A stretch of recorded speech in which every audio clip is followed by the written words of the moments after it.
எனக்கு ஒரு தைவனீஸ் பாட்டிய தெரியும். அவங்க தான் எனக்கு சில்லி ஆயில வந்து இன்ட்ரோடியூஸ் பண்ணாங்க. நான் கடையில வாங்குறேன் அப்படின்னு சொன்னத கேட்டு அவங்க செம ஷாக் ஆயி எனக்கு அவங்க சொல்லிக் குடுத்த ரெசிபி தான் இது. ஒரு சூப் கப் நெறையா உரிச்ச பூண்டு. இத நீங்க ஈஸியா கடையிலே வாங்கிக்கலாம். இல்லன்னா மலைப்பூண்டு வாங்குனீங்கன்னா ஈஸியா உரிக்கலாம். இத பொடி பொடியா கட் பண்றதுக்கு ஒரு சாப்பர். பூண்டெல்லாம் அதில போட்டுட்டு ஒரு பெரிய வெங்காயம் அத கட் பண்ணி இந்த சாப்பர்ல ஆட் பண்ணியிருக்கேன். உங்களுக்கு வேண்டான்னா வெறும் பூண்டு மட்டும் யூஸ் பண்ணிக்கலாம்.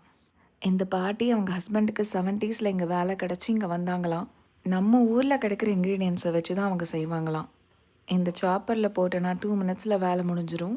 ஒரு கைப்பிடி வச்ச பாத்திரத்தில் கால் அளவுக்கு எண்ணெய், ரைஸ் பிரான் ஆயில், அந்த மாதிரி நியூட்ரலாக வாசனை இல்லாமல் ஆயில் சேர்த்துக்கலாம். கூட பட்டை, லவங்கம், மிளகு, ஸ்டார் அனீஸ், தனியா, பே லீவ்ஸ் கூட இதில் சேர்த்துக்கலாம். இல்லை வெறும் ஸ்டார் அனீஸ் மட்டும் கூட சேர்த்துக்கலாம். லேசாக ஆயில் ஹீட் ஆனதுக்கப்புறம் சாப் பண்ணி வச்சுருக்கிற பூண்டும் ஆனியனும் ஆட் பண்ணிடலாம். இதை அடி பிடிக்காத அளவுக்கு கைவிடாமல் அப்பப்போ கிளறிட்டே இருக்கணும். இது ஃப்ரை ஆக நல்லா டைம் எடுத்துக்கும். ஒரு 10 மினிட்ஸ் டைமில் வந்து கொஞ்சம் கொஞ்சமாக ஃப்ரை ஆகி கோல்டன் ப்ரௌன் கலரில் வரும்.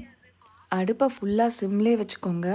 காஞ்ச மிளகாயை வறுத்து பொடி பண்ணி அதுக்கு பதிலாக அந்த குட்டி மிர்ச் பேக்கெட்டை வாங்கி இதில் 1/2 பேக்கெட் யூஸ் பண்ணியிருக்கேன்.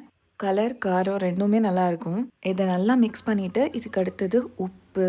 அளவு தெரியலன்னா கம்மியாக போட்டுக்கோங்க. அப்புறமா டேஸ்ட் பண்ணி அட்ஜஸ்ட் பண்ணிக்கலாம்.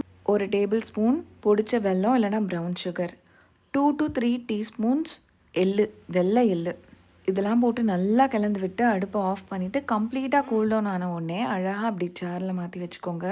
எவ்வளோ குவான்டிட்டி வந்திருக்கு பார்த்தீங்களா? இது வந்து வெளியிலேயே வச்சு 1 மந்த் கிட்ட யூஸ் பண்ணிக்கலாம். ஆனால் இது 2 வீக்ஸ்லேயே காலி ஆகிடும். ஏன்னா தோசை, ஆம்லெட், ஊத்தப்பம், ராமென் எல்லாத்துக்கும் இதான் நான் யூஸ் பண்ணுவேன். அண்ட் இந்த பாத்திரத்தை தேக்க போட்டுறாதீங்க. இதில் நான் ஒரு ஹாட் பாட் பண்ணேன். நெக்ஸ்ட் ரெசிபியில்